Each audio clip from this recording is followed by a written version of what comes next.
ప్రార్థన చేసుకుని దేవుని వాక్యాన్ని విన్నాం. ప్రేమగల తండ్రి, మహోన్నతుడా, మీ ఉన్నతమైన నామానికి స్తుతి స్తోత్రం ఉన్నాయి. మీరు ఇచ్చిన జీవిత కాలంలో మీ సన్నిధానంలో చేరి కొద్ది సమయము గడిపి నీ వాక్యాన్ని వినడానికి మీరు మాకు ఇస్తున్న అవకాశాన్ని బట్టి వందనాలు. ఇదిగోనైనా నాయన మాకు ఇచ్చిన సమయంలో మేము మీ మాటలు వింటూ ఉన్నాం.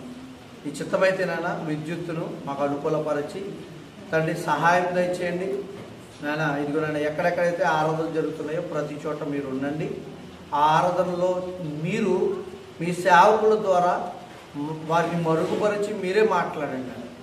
ఏ విశ్వాసికి, ఏ జీవితానికి, ఏ వ్యక్తికి ఏ మాటలు అవసరమో ఆ మాటలు వినిపింపచేయండి. ఇదిగోనైనా అల్పుడినైనా నన్ను, దీనుడైన నన్ను మరుగుపరచండి. మీ సహాయాన్ని ఇవ్వండి. మీ పరిశుద్ధాత్మ కృపతో నాకు తోడై ఉండి మీరే మాకు మాట్లాడమని సహాయం దయచేయమని యేసుక్రీస్తు వారి పేట ఇచ్చిన ప్రార్థన బ్రతమార్పును వేడుకొచ్చున్నాను తండ్రి, ఆమేన్. దేవుని సంఘబిడ్డలారా, మనము ఒక వచనాన్ని చదువుకుని దేవుని వాక్యాన్ని విందాం. యోహాను సువార్త 14వ అధ్యాయము మొదటి వచనాన్ని మనం చదువుదాం. యోహాను సువార్త 14వ అధ్యాయం మొదటి వచనం. నీ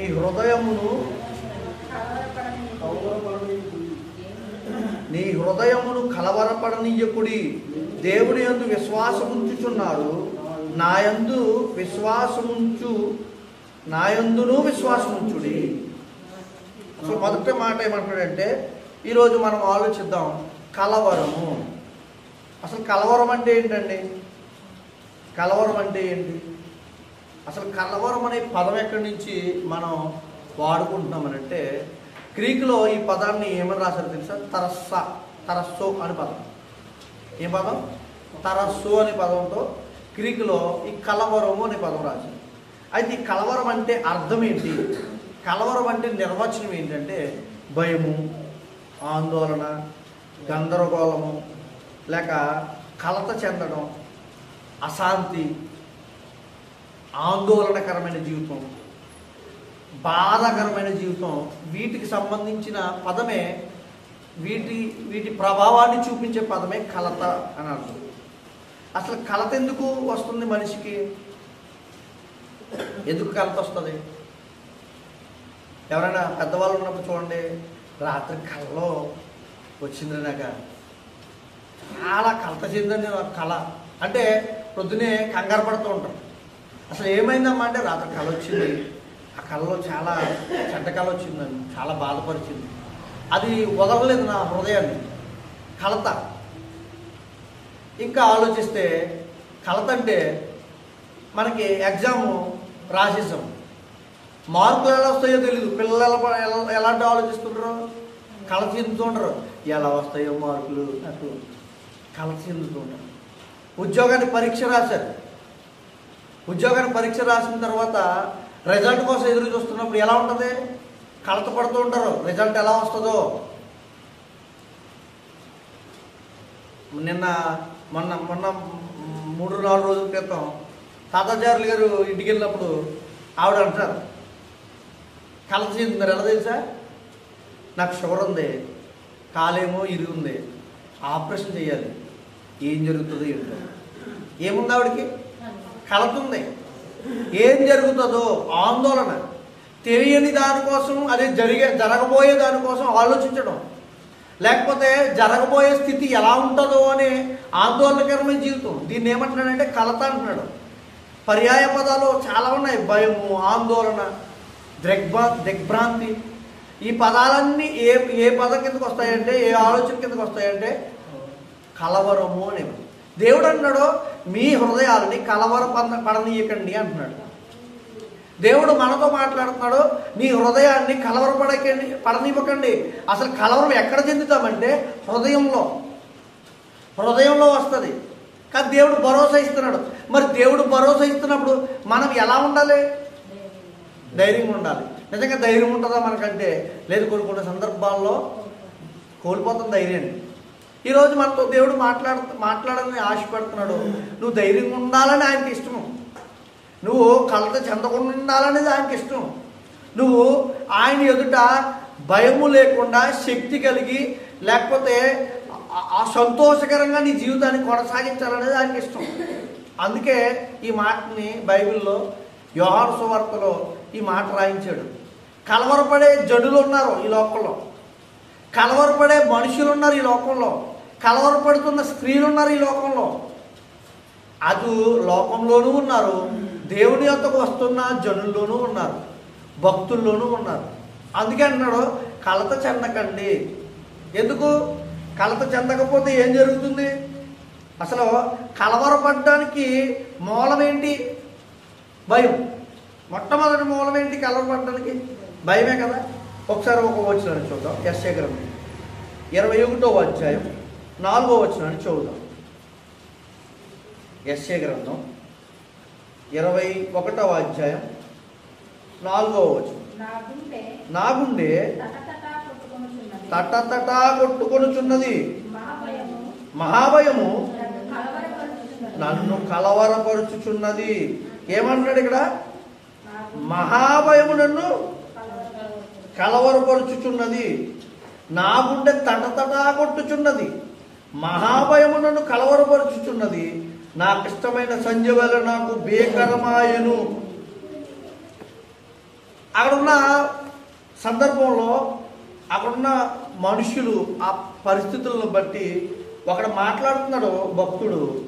అక్కడున్న సంఘం, లేకపోతే అక్కడున్న వ్యక్తులు, అక్కడున్న ప్రజల యొక్క స్థితిని గుర్తించిన ఆ భక్తుడు మాట్లాడుతున్నాడు. నా హృదయ కలవరం చెందుతుంది, ఏం జరుగుతుందో అని. తటతటా కొట్టుకుంటుందంట. కలవరం ఉన్నప్పుడు గుండె చూడండి, కలవరం చెందుతున్నప్పుడు గుండె ఎలా కొట్టుకుంటుంది తెలుసా? స్పీడ్గా కొట్టుకుంటుంది. అవునా? ఏదైనా కంగారు పడుతున్నప్పుడు అది కంగారు పడుతుంది అంటారు. ఎందుకని? ఒకవేళ గుండె స్పీడ్గా కొట్టుకుని ఆగిపోతుందేమో అని.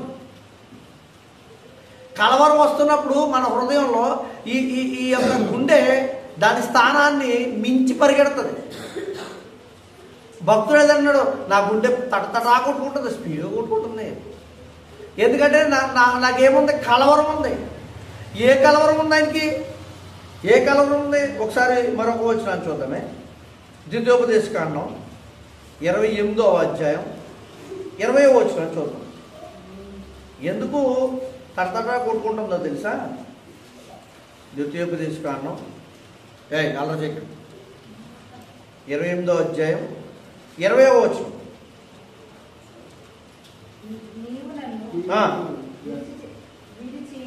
నీవు నన్ను విడిచి చేసిన నీ దుష్కారముల చేత నీవు హతము చేయబడి వేగముగా నశించు వరకు నీవు చేయబూడుకొను కార్యములన్నిటి విషయంలోనూ యెహోవా శాపమును, కలవరమును, గద్దింపును నీ మీదకి తెప్పించును.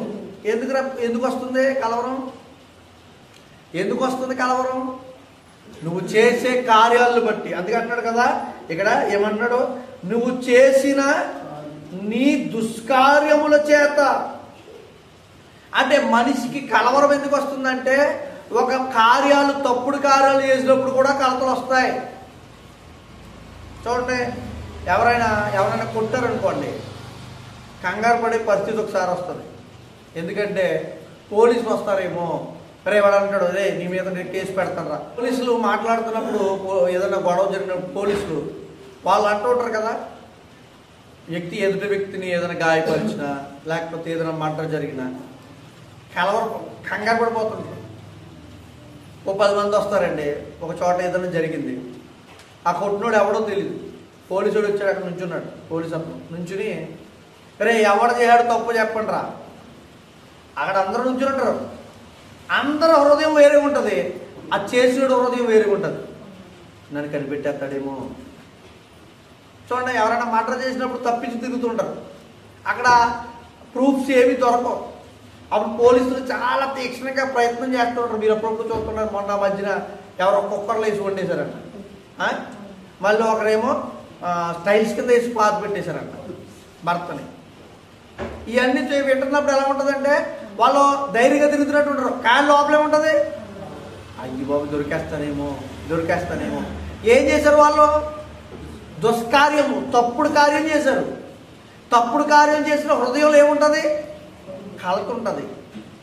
అయితే తప్పుడు కార్యాలు చేస్తున్న కలతని దేవుడు తీసేస్తాడంటే, మీరు తప్పులు చేయండి నేను తీసేస్తాను, నా మీద ఆధారపడి ఉన్నాను అంటున్నాడు. ఆయన అలా అంటాడు. దుష్కార్యాలు చేసి నా దగ్గరికి వచ్చేయండి నేను మీ కలవరం తీసేస్తానని అండో. ఆయన ఏమంటాడో తెలుసా? మొదటి వచనం చదవండి. అదే అధ్యాయం మొదటి వచనం. నీవు దేవుడైన యెహోవా మాట శ్రద్ధగా విని నేడు నేను నీకు ఆజ్ఞాపించుచున్న ఆయన ఆజ్ఞలన్నింటినీ అనుసరించి నడుచుకొనిన యెడల నీ దేవుడైన యెహోవా భూమి మీద ఉన్న సమస్త జనములన్నిటికంటే నిన్ను హెచ్చించును. ఏం చేస్తావు నువ్వు? హెచ్చింపబడతావంటే నీలో ఏముండదు? కలవరం ఉండదు. ఎప్పుడు? ఆయన మాట శ్రద్ధగా విన్నప్పుడు. శ్రద్ధగా వింటే ఏం చేయం మనం? తప్పుడు కార్యాలు చేయం, దుష్కార్యాలు చేయం, చెడు నడతనడం. అప్పుడు ఏముండదు మనకి? చెడు నడత నడిచినప్పుడు వచ్చే కలత మనకు ఉండదు. అవునా? అందుకే అంటున్నాడు, చెడు నడత నడిచే వారికి ఏముంటుంది తెలుసా? కలవరం ఉంటుంది. అదే అధ్యాయం 67వ వచనం ఒకసారి చదవండి. 67వ వచనం.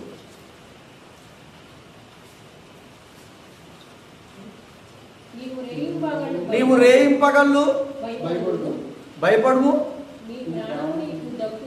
నీ ప్రాణము దక్కినను నీకు దక్కునను నమ్మకం ఏమి మీకు ఉండదు. నీ హృదయంలో పుట్టు భయము చేత ఉదయమున అయ్యో. ఎలా ఉంటదంటే ఎప్పుడు సాయంకాలం అవును? సాయంకాలం అయినప్పుడు. ఎప్పుడు ఉదయం అవును అనియు. నిజంగా చెప్పండి, హాస్పిటల్లో ఉన్నాం, డాక్టర్ గారు అన్నారు 3 రోజులు ఉండాలమ్మా, లేకపోతే 4 రోజులు ఉండాలమ్మా.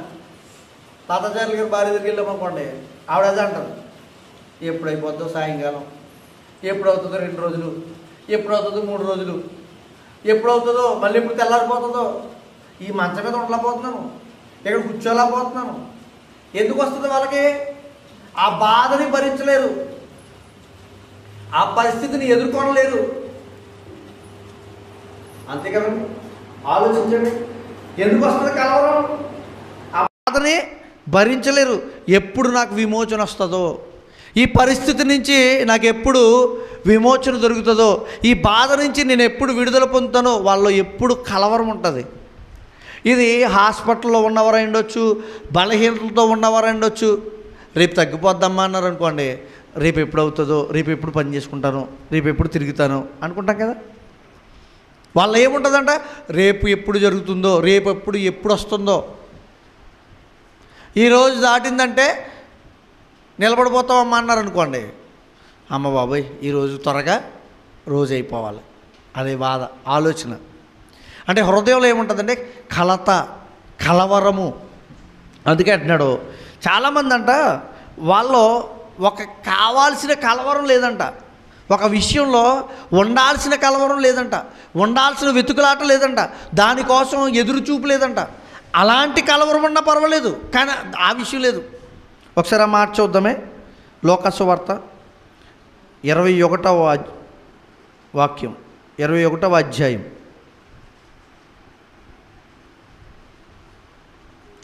లోకాసు వార్త 21వ అధ్యాయం 34వ వచనం చూద్దాం. ఒకవేళ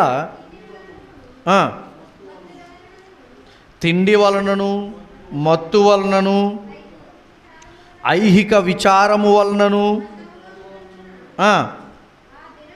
ఆ దినము అకస్మాత్తుగా నీ మీదికి ఉరి వచ్చినట్టు రాకుండా మీ విషయమే మీరు జాగ్రత్తగా ఉండుడి. ఆ దినము భూమి అంతటా నివసించు వారందరి మీదికి అకస్మాత్తుగా వచ్చును. ఏంటిది? కలవరం. దేని విషయంలో లేదు? యేసుక్రీస్తు వారు రాకడ విషయంలో లేదు. అంతేనా? దానికోసం ఏమన్నా ఎదురు చూస్తుందా సంఘాలు? దానికోసం ఎక్కడైనా యేసుక్రీస్తు వారు ఎప్పుడు వస్తారు బాబు, ఎప్పుడు వస్తారేమో, ఈ రోజుకి వస్తారేమో, రేపు వస్తారేమో, ఈ కలవరం ఉందా? ఇది లేదు. తిండి, రేపు ఏం తింటాం, ఎల్లుండి ఏం తింటాం, పెళ్ళిళ్ళు, లేకపోతే ఇల్లు కట్టుకోవడం, ఈ ఐహిక విచారాల్లో వీటి మీదే ఎప్పుడు అవుతుంది అంటారండి పాస్టర్ గారు, ఎప్పుడు తగ్గుతుంది అంటారండి పాస్టర్ గారు, ఎప్పుడు కట్టుకుంటామంటారండి పాస్టర్ గారు, ఎప్పుడు పుడతారండి మాకు పిల్లలు. ఏంటిది?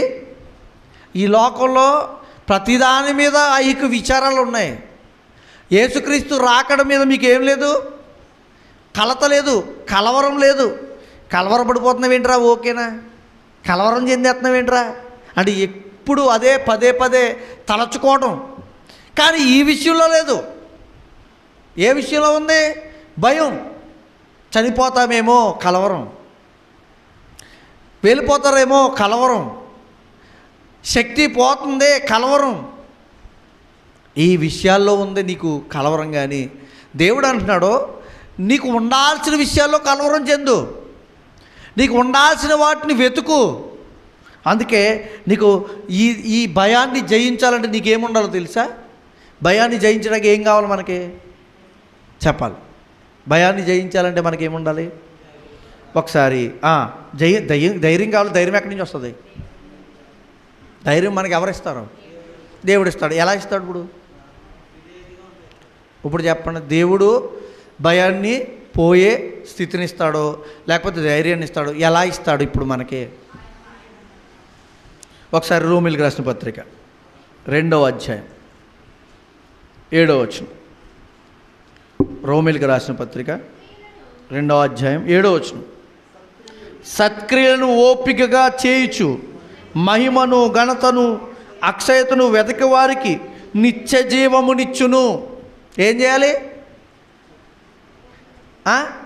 సత్క్రియలు చేయాలి. సత్క్రియలు తెలియాలంటే ఏం చేయాలి మనం? ఏంటంటే సత్క్రియలు ఏంటో తెలియాలంటే మనకి ఏం తెలియాలి? వాక్యం తెలియాలి. అంటే భయాన్ని పోగొట్టాలంటే ఏది మార్గం మనకి? వాక్యం. ఇప్పుడు భయం అనే కలత మన జీవితంలో పోవాలనుకోండి, భయం అనే కలత నుండి మనం బలము జయాన్ని పొందుకోవాలనుకోండి, మనకేముండాలో తెలుసా? వాక్యం ఉండాలి. నీ వాక్యమే నన్ను బ్రతికించును. పాట పాడేస్తాం, మాట మాట్లాడేస్తాం, కానీ దానిలో ఉన్న అర్థాన్ని తెలుసుకోం.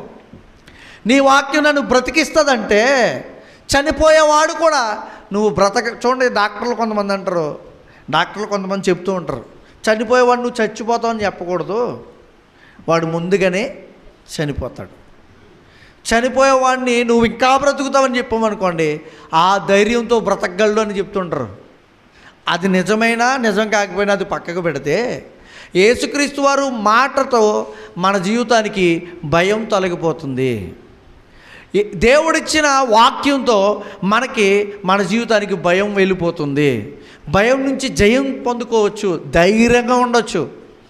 ఆ ధైర్యాన్ని ఇచ్చేది దేవుని వాక్యం. అందుకే దేవుని వాక్యాన్ని ఎలా వినాలి మనం? అలా కాదు. అందుకే దావీదు గారు ఎలా దేవుని వాక్యాన్ని చదివాడంట? ఎలా చదివాడైనా? దేవుని వాక్యాన్ని ఎలా చదవమంటాడు? దేవారాత్రము దాన్ని ధ్యానించువాడు ఏమండి ధన్యుడు అని అంటానికి ఎంతకాలము అంటే దేవారాత్రము అన్నాడు, మరణం వరకు అన్నాడు. ఎంతవరకు మనకి ధైర్యం కావాలంటే, లోకంలో ఏది వెతుకుతున్నా ధైర్యం దొరకదు. కొంతమంది చూడండి, ఏదైనా జబ్బు వచ్చింది అనుకోండి, దీని రెమెడీ ఎక్కడ దొరుకుతుంది వెతుకుతాం, యూట్యూబ్లోకి వెళ్తాం. ఇప్పుడైతే యూట్యూబ్లో వచ్చేసినాయి. ఇంతకుముందు అనుకోండి పెద్దలు అడిగేవారు, లేకపోతే డాక్టర్ని అడిగేవారు, తెలిసిన వారిని అడిగేవారు. డాక్టర్లు తక్కువ ఉన్నప్పుడు తెలిసిన వారిని అడిగేవారు. అవునా? వాళ్ళు చెప్తున్న ఆ పద్ధతిని చేసుకుని ధైర్యం తెచ్చుకుని తగ్గిపోద్దులే అని. ఇప్పుడైతే వెంటనే యూట్యూబ్కి వెళ్ళి కొడతారు. ఇంకా ఇప్పుడు ఇంకేమొచ్చేసింది? పర్ప్లెక్సిటీ, ఇంకా అడ్వాన్స్ టెక్నాలజీ ఏఐ. అక్కడికి వెళ్ళిపోయి ఏంటి ఒక పాట పాడమని చెప్తే పాట పాడేస్తుంది, మనం ఏదైనా భావాన్ని చెప్తుంటే. నాకు ఇలా అనారోగ్యం ఉంది, ఎలా తగ్గించుకోవాలని అడిగితే దానికి వివరణ ఇచ్చేస్తుంది. ఇంత టెక్నాలజీ వచ్చేసింది. అయితే అది చెప్పగలదు కానీ నీకు ధైర్యాన్ని ఇవ్వలేదు. నిజంగా అది జరగవచ్చు, జరగకపోవచ్చు. అవునా? కానీ ధైర్యాన్ని ఇచ్చేది నీకేంటో తెలుసా? నీ వాక్యం. చదవండి దేవుని వాక్యం. మరొక మాట చూద్దాం. లోకాసు వార్త 11వ అధ్యాయము 28వ వచనం చూడండి. లోకాసు వార్త 11:28. సువార్త విషయమైతే వారు మిమ్మును బట్టి, ఏర్పాటు విషయమైతే 11వ అధ్యాయం లోకాసు వార్త 28వ వచనం. ఆయన అవును కానీ దేవుని వాక్యము విని దానిని గైకొను వారు మరీ ధన్యులని చెప్పాను. సరిపోద్దండి. ధైర్యం కావాలంటే నువ్వు ఎలా చేయాలి, ఎలా ఉండాలి? దేవుని వాక్యం ఉంది, చదవాలి, వినాలి. దాన్ని ఏం చేయాలి? వాక్యాన్ని గైకొనాలి, చెయ్యాలి. నిజంగా నువ్వు నీతిపరుడుగా బ్రతకాలి అని దేవుడు చెప్పాడు. నువ్వు బ్రతుకుతున్నప్పుడు నీకు ఎలా ఉంటుంది తెలుసా? ఎలా ఉంటుంది? ధైర్యంగా ఉంటుంది, కలత ఉండదు. అనీతిపరులకు ఏం జరుగుతుందో మొన్ననే మరొక అనీతిపరుడైన ఒక ఉద్యోగి అమలాపురంలో పట్టబడ్డాడు. అంతేనా? అంటే ఆయనలో ఏం లేదు, నీతి లేదు.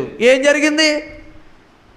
ఇప్పుడంతా కలవరమే. కోర్టు ఏం తీర్పిస్తుందో, కోర్టు ఏం, జైల్లో వెళ్ళి ఉన్నాడండి. మంచి అధికారి, దేవుడిచ్చిన అవకాశాన్ని బట్టి మంచి అధికారిగా పేరు చెందాడు. బీహార్లో అనుకుంటా, నిన్ననే న్యూస్లో చదువుతున్నప్పుడు వచ్చింది. ఒక స్త్రీ రిజిస్ట్రేషన్ కార్యాలయంలో ఒక మంచి పదవిని రిజిస్టర్గా ఆమె జాబ్ని పొందుకుంది. మొట్టమొదటి రోజే వెళ్ళింది, జాబ్లో జాయిన్ అయింది. మొట్టమొదటి రోజే లంచం తీసుకుంటూ దొరికిపోయిందంట. చూడండి ఎలా ఉన్న పరిస్థితి. నీతిపరుడు అనీతిపరుడు అనడానికి కారణాలు చూడండి. ఇవన్నీ మన జీవితాన్ని చూపిస్తున్నాడు. లోకంలో ఉన్నాయి, కానీ క్రైస్తవుల్లో ఉండకూడదు. నీతిపరుడుగా నువ్వు బ్రతకాలి. ఇక్కడ అందుకే చెప్తున్నాడు, నీతిపరుడు ఎలా ఉంటాడంట? చదవండి మాట మళ్ళీ. ఆయన అవును కానీ దేవుని వాక్యము విని గైకొను వారు మరీ ధన్యులు. నీతిపరులు ఎలా ఉంటారో తెలుసా? దేవుని వాక్యాన్ని వింటారు, వినేసి వదిలేయరు. దేవుని వాక్యాన్ని వింటారు, గైకొంటారు, నేర్చుకుంటారు, తెలుసుకుంటారు, తద్వారా బ్రతుకుతారు. తద్వారా బ్రతుకుతారు. వారినే అంటున్నాడు నీతిపరులు. వాళ్ళు ఎలా ఉంటారు? ధైర్యంగా ఉంటారు. ధైర్యము మనలో ఉండాలంటే, కలత చెందకుండా మన జీవితం ఉండాలంటే నీతి ఉండాలి మీ జీవితంలో, మన జీవితాల్లో. మనం అలా ఉంటే ధైర్యంగా ఉండగలం.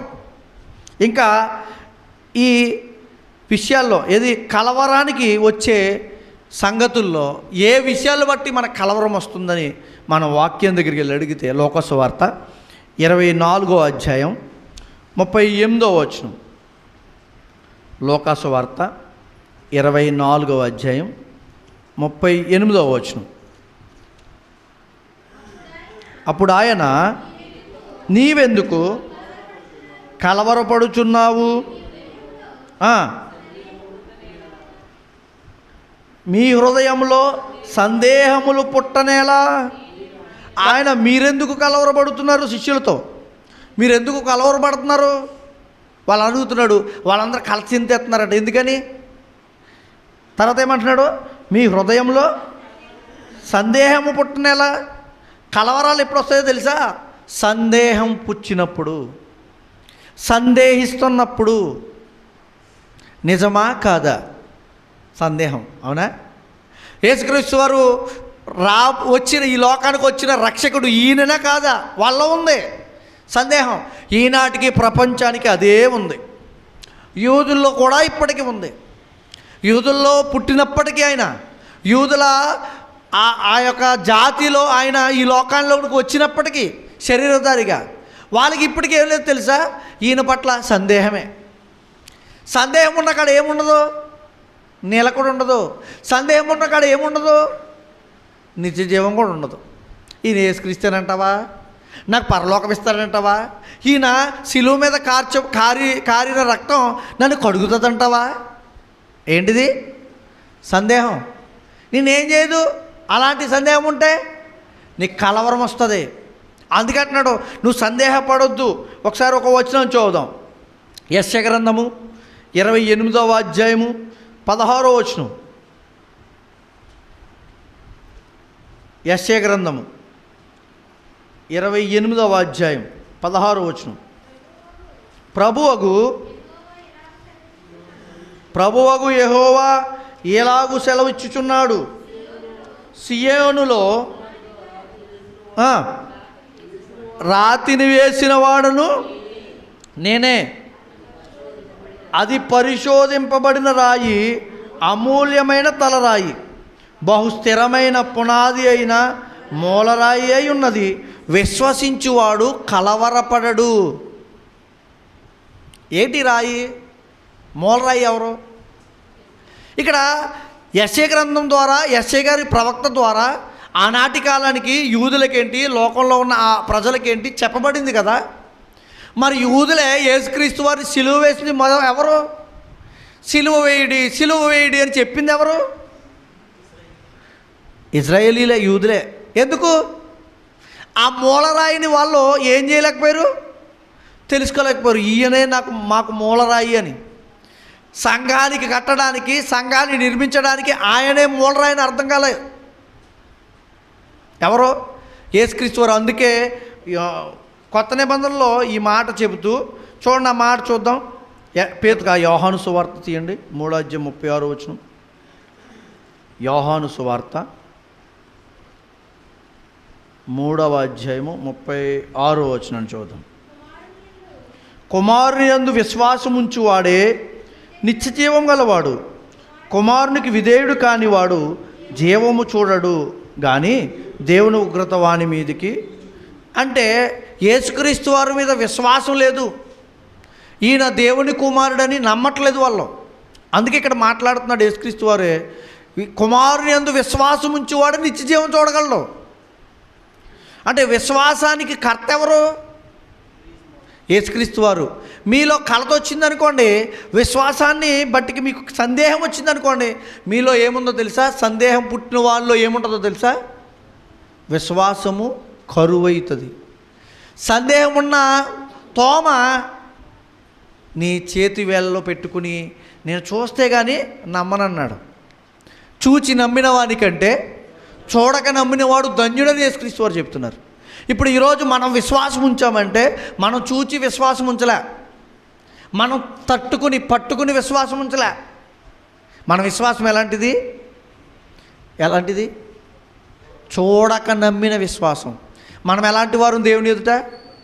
ధన్యులమే. అయితే ఈ విశ్వాసంలో కూడా చాలామంది ఎలా ఉంటున్నారు?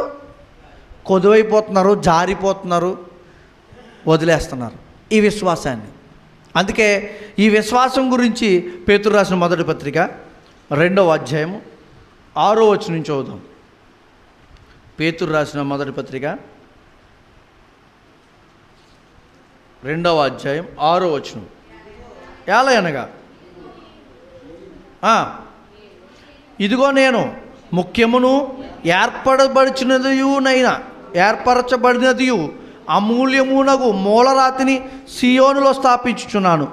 ఆయనందు విశ్వాసముంచువాడు ఏమాత్రం సిగ్గుపడ్డు. సియోనులో వేస్తానన్న రాయి ఏంటి? ఆయన. ఎవరైనా? యేసుక్రీస్తు వారు. అక్కడ యెషయా ద్వారా పలకబడిన రాయి గురించి చెప్పాడు కదా, ఆ రాయి ఈయనే. యెషయా ప్రవచనం నెరవేర్పు ఇక్కడ జరుగుతుంది. అపోస్తులు మాట్లాడుతూ చూడండి, అపోస్తుల కార్యాలు 20వ అధ్యాయము 21వ వచనం. అపోస్తుల కార్యాలు 20వ అధ్యాయము 21వ వచనం.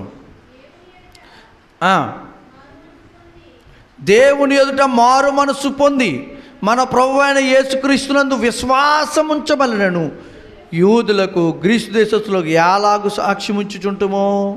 అపోస్తలులందరూ ఏం చెప్తున్నారు? మన ప్రభువైన యేసుక్రీస్తు యందు మీరు ఏం చేయాలి? విశ్వాసం ఉంచాలి. విశ్వాసం ఉంటే మీలో ఏముండదో తెలుసా? కలత ఉండదు. ఎందుకు? నేనేమైపోతాను, నా జీవితం ఏమైపోతుందో. కొంతమంది అంటుంటారు అప్పుడప్పుడు మీ మాటల్లో, నా జీవితం ఏంటో, ఈ అనారోగ్యం వచ్చింది ఏమైపోతానో, ఇంకో ఎలాంటి పరిస్థితి ఉందో నా జీవితంలో ఏమైపోతానో, కంగారు అయిపోతుంటారు. కలవరం చెందుతాం. కంగారు అంటే కలవరం చెందడం ఆ నిమిషంలో. అందుకంటున్నాడు, మీరు దేవుని యందు విశ్వాసం ఉంచండి, మీ కలవరం ఎందుకు నిలబడదు. అవునా? అంతేనండి. ఇక్కడ చెప్తున్నాడు.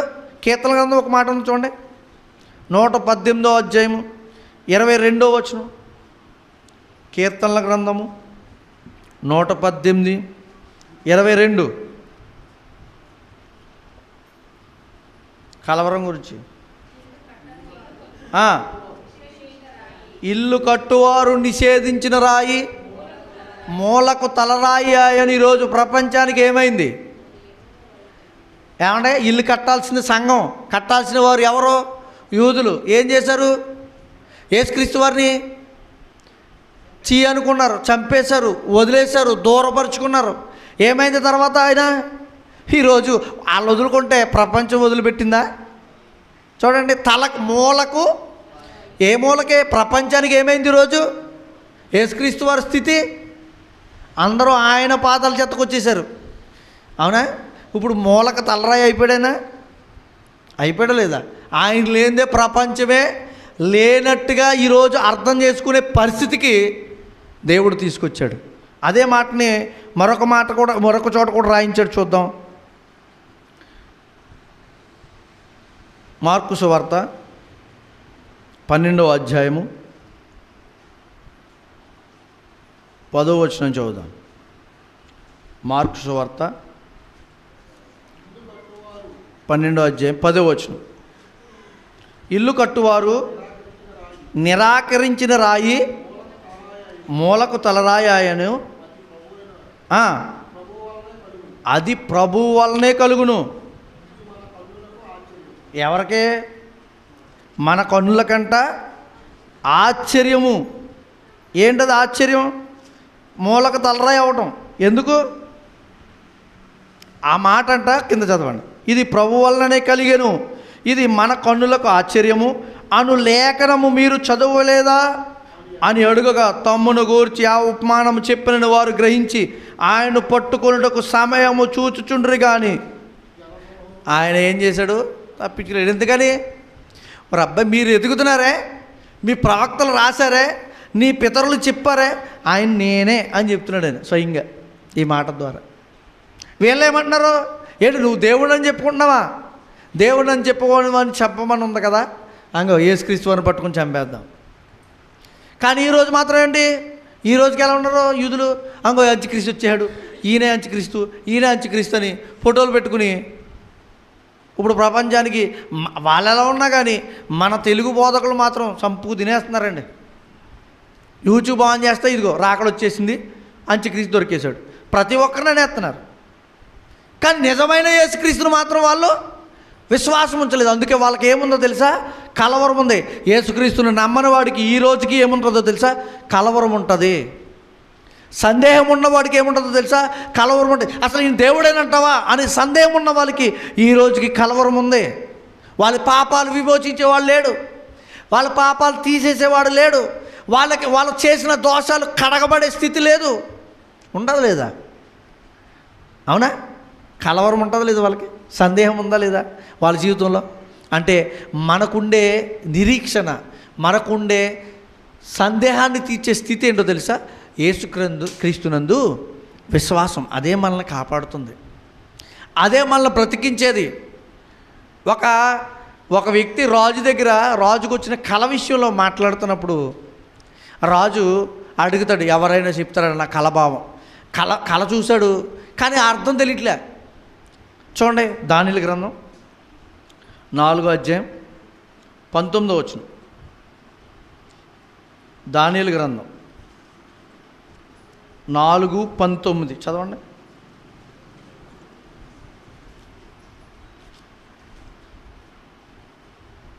అందుకు బెల్తషాజరును దానియేలు ఒక గంట సేపు అతి విస్మయముంది మనస్సునందు కలవరబడగా.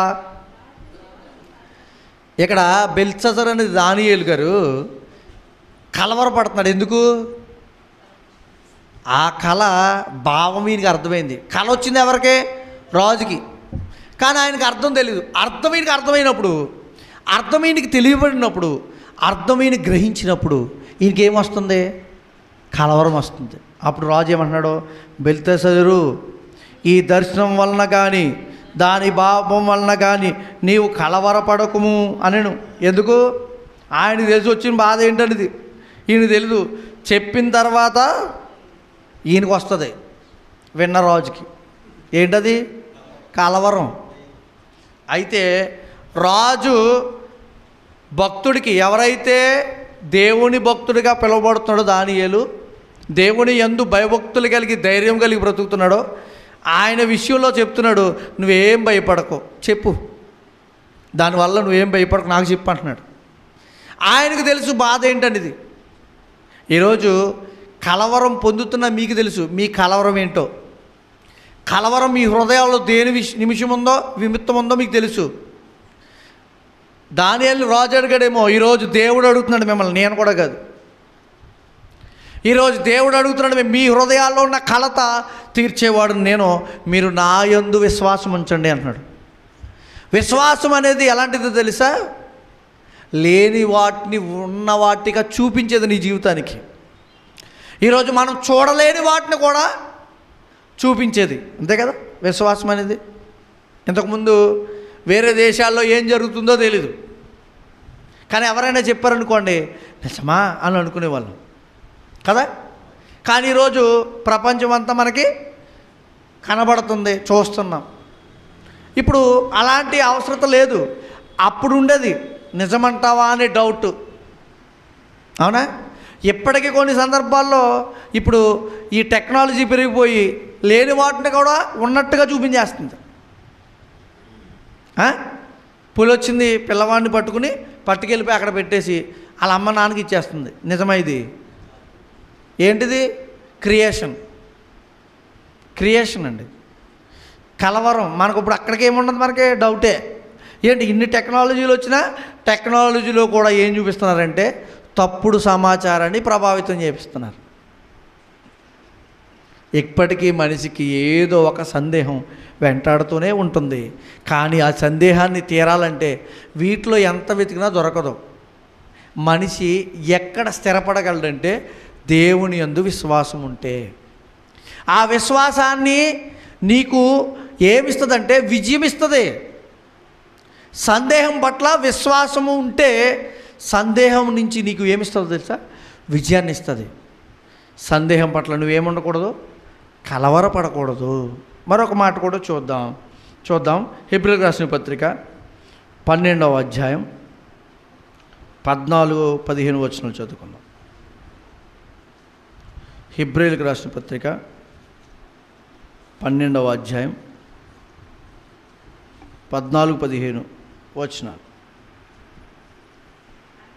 అందరితో సమాధానమును పరిశుద్ధతయు కలిగి ఉండుటకు ప్రయత్నించుడి. పరిశుద్ధత లేకుండా ఎవడును ప్రభువును చూడడు.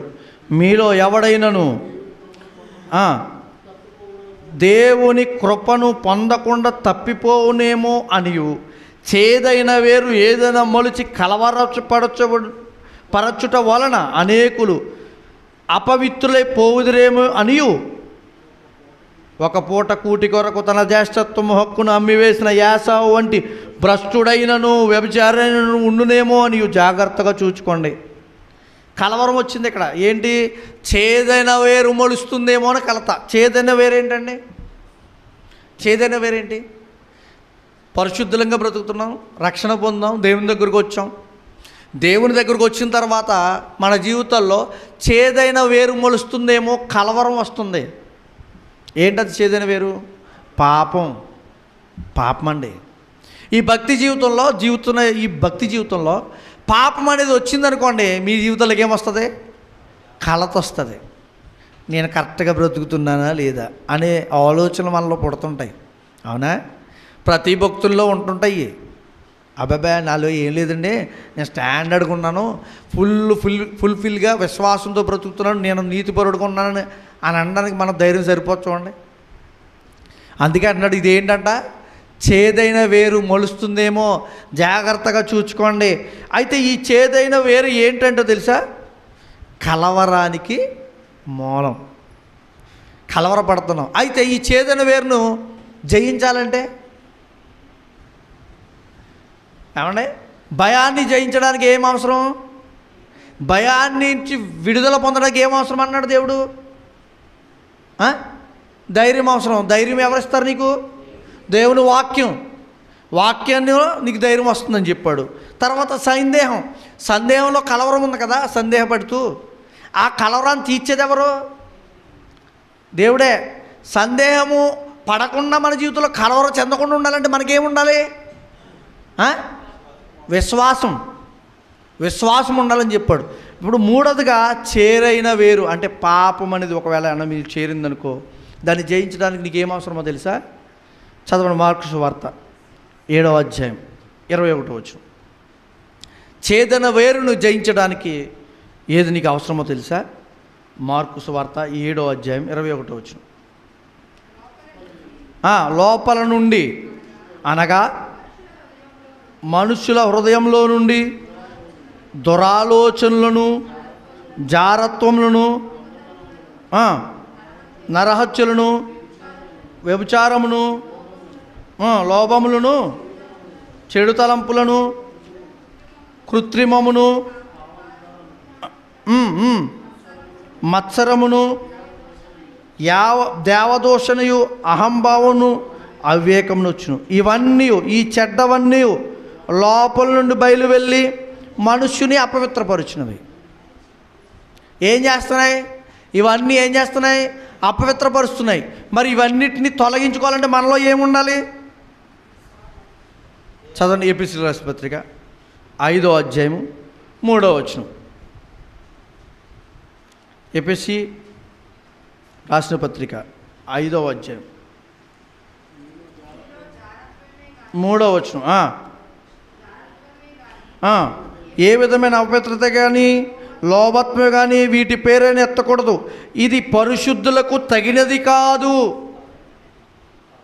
అంటే ఇవన్నీ లేకుండా ఉండేవాడు ఎవరు? అంటే పరిశుద్ధత ఏం చేస్తుంది? పరిశుద్ధత ఏం చేస్తుందండి? నీలో ఉన్న చేదైన వేరును తుంచేస్తుంది. నీలో ఉన్న చేదైన వేరు నీలో పోవాలంటే నీకేముండాలో తెలుసా? పరిశుద్ధత ఉండాలి. అది ఎలా నీకు వస్తుందంటే, యేసుక్రీస్తు బ్రతుకును ఆలోచిస్తే, యేసుక్రీస్తు బ్రతుకును గమనిస్తే, యేసుక్రీస్తు గూర్చి నువ్వు ఆలోచించగలిగితే నీలో ఏమొస్తుంది? పరిశుద్ధత వస్తుంది. ఆ పరిశుద్ధత చేదైన వేరును కట్ చేస్తుంది. అందుకే అంటున్నాడు, పరిశుద్ధులుగా ఉండుటకు నువ్వు వేగిరపడు.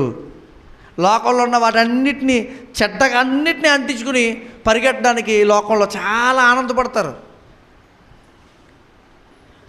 చూడండి, ఏదైనా జరుగుతుంది అనుకోండి కార్యక్రమం, అక్కడ వెళ్ళి గొంతులు వేయడానికి చాలా ఇష్టపడతారు.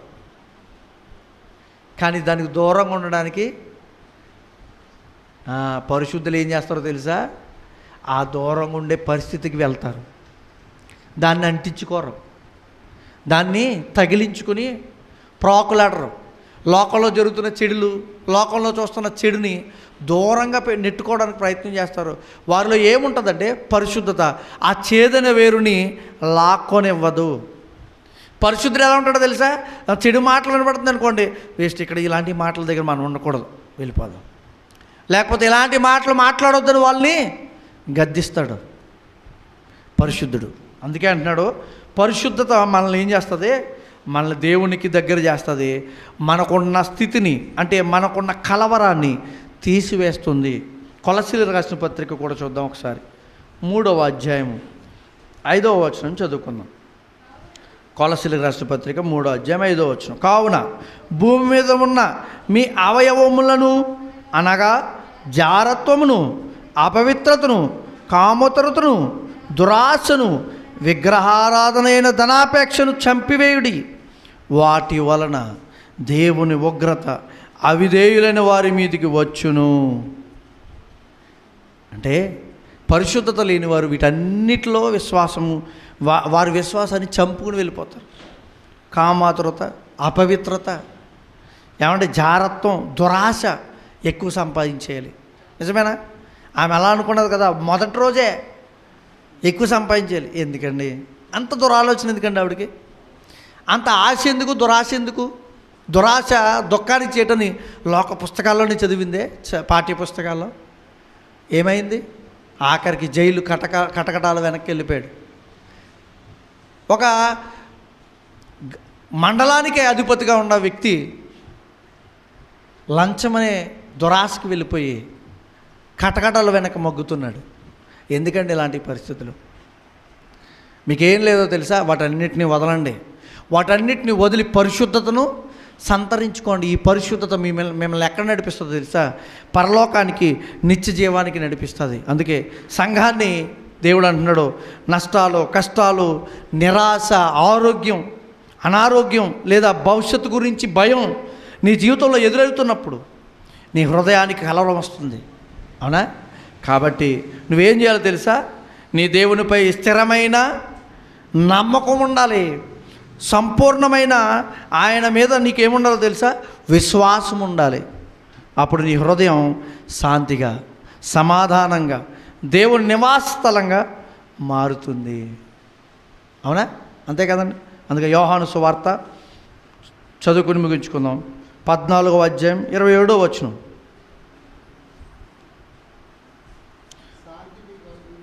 ఏం చేస్తున్నాడంట?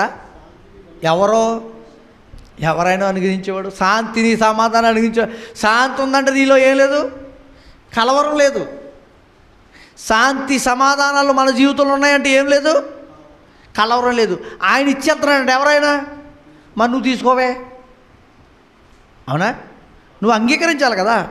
ఎవరిని? శాంతిని ఇచ్చేవారిని. ఎవరైనా యేసుక్రీస్తు వారు. నా శాంతినే మీకు అనుగ్రహించి, ఆయన కలవరమే లేదండి. ఏం జరిగినా నేను బ్రతకగలను అనే స్థితి ఆయనకు ఉంది. దేవుడు నన్ను ఈ లోకంలో పంపాడు కదా, నన్ను బ్రతికిస్తాడనే ఆ స్థితిని చూపించాడు కదా. మరి మనకెందుకు ఇంకా కలవరం? మనకేం లేదంటే ఆయన నమ్మలేదు. ఒకవేళ నమ్మినా పూర్తిగా నమ్మలేదు. ఒకవేళ నమ్ముతున్నా ఆయన యందు విశ్వాసం లేదు. పోనీ విశ్వాసం ఉందని చెప్పుకోవడానికి పూర్తి విశ్వాసం లేదు.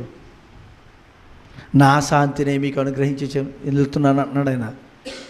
మీరు కలవరం చెందుతున్నారా ఈ లోకంలో? కలవరం చెందకండి అయ్యా.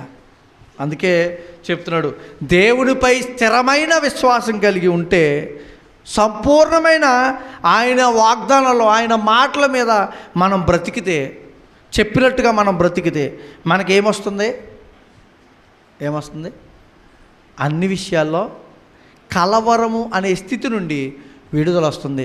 మన జీవితంలో కలవరమే ఉండదు. అందుకే ఆయన అన్నాడు, నా శాంతిని మీకు అనుగ్రహించి వెళుతున్నాను అని. నేను అట్టుకుపోట్లే, శాంతి అంతా నేను పట్టుకుపోట్లే. ఏం చేస్తున్నాను? నా శాంతిని మీకు ఇచ్చేస్తున్నాను. ఎప్పుడు పొందుకుంటాం మనం అంటే ఆయన యందు విశ్వాసం ఉంచితే. అలాంటి వారిగా మనం ఉండాలి. మన జీవితాన్ని నడిపించుకోవాలి. ఏ విషయాల్లో చెప్తున్నాడు ఆయన? కలవరం గురించి. భయం విషయంలో నీకేం ఏది భయం నుంచి తొలగించగలదు? కలవరం తీసేయగలదు. భయం అనే కలవరం వాక్యం. రెండవది సందేహం నుంచి విడుదల ఏది ఇవ్వగలదు? దేవుని యందు విశ్వాసం. అది ఆ సందేహం అనే కలవరాన్ని తీసివేయగలదు. మూడవది ఏంటి? ఏం చదవం? మర్చిపోయారా? శాంతి కాదండి, చేదైన వేరు. ఏంటది? చేదైన వేరు పాపం నుంచి మనకు విడుదల ఇచ్చేది యేసుక్రీస్తునందు విశ్వాసం. అదే పరిశుద్ధ జీవితం. పరిశుద్ధ జీవితం మనం కలిగి ఉన్నామనుకోండి, చేదైన వేరు అనే పాపాన్ని దూరపరచుకోగలం. మన విశ్వాసంలో కొనసాగిపోగలం. 3 విషయాలు నేర్చుకున్నాం మనం. మొదటిగా భయంలో మనకి వాక్యము ధైర్యాన్ని ఇస్తుంది. రెండవదిగా సందేహం అనే కలవరం. భయం అనే కలవరం ఒకటి ఉంది, సందేహం అనే కలవరం ఒకటి. సందేహం అనే కలవరం విశ్వాసం ద్వారా ఆ కలవరాన్ని ఛేదించవచ్చు. మూడవదిగా చేదైన వేరు పాపం అనే కలవరం ఉంది. ఆ కలవరాన్ని తీసివేసేది ఏంటి? పరిశుద్ధ జీవితం. అది దేవుని దగ్గర ఉంది. ఇవి 3 విషయాల్లో మన జీవితాన్ని బలపరుచుకుంటూ మీరు కొనసాగిపోవాలని మీకు తెలియజేసుకుంటూ, నన్ను నేను హెచ్చరించుకుంటూ ఈ మాటలు ముగిస్తున్నాను. ప్రార్థన చేసుకుని ముగించుకుందాం. పరిశుద్ధుడైన ప్రేమగల తండ్రి, మహోన్నతుడ, విలువైన నీ మాటలు గొప్పవి. మేము వాటిని ఆలోచించడానికి మీ కృపను చూపించారు. మీరు ఇచ్చిన అవకాశాన్ని బట్టి వందనాలు. మీరు నేర్పించిన మాటలు బట్టి మీకు స్తోత్రాలు. ఒకవేళ ఈ విషయాల్లో ఏదైనా కలవరము చెందే స్థితి మా జీవితాల్లో ఉందేమో నాయన, మా బ్రతుకుల్లో ఉందేమో తండ్రి, సహాయం దయచేసి వాటిని తొలగించి మీలో నిత్య నివాసులుగా, నిర్భయలుగా, మీ అందు భయభక్తులతో విశ్వాసంలో బ్రతికే భాగ్యాన్ని మా అందరికీ దయచేయమని, విన్న నీ మాటలు వ్యర్థం కాకుండా మా హృదయాల్లో భద్రపరిచి ఫలింపజేసి నిత్య జీవ వారసులుగా మమ్మల్ని నడిపించమని ఈ చిన్న ప్రార్థన మీ పాదలతో చేర్చుకోమని, దుష్టుడు ఏమాత్రము గలిబిలి చేయకుండా నీ వాక్యాన్ని హృదయంలో ఉంచుకునే భాగ్యాన్ని దయచేయమని, మమ్మల్ని మేము తగ్గించుకుంటూ నన్ను నేను తగ్గించుకుంటూ నీ నామాన్ని మీ నామాన్ని హెచ్చిస్తూ యేసుక్రీస్తు వారు పెట్టించిన ప్రార్థన బ్రతిమాలకు వేడుకొచ్చున్నాము తండ్రి, ఆమేన్. అందరికీ వందనాలు. ప్రసాద్ గారు వచ్చి బల్లారాధన రొట్టె కొరకు ప్రార్థన చేస్తారు.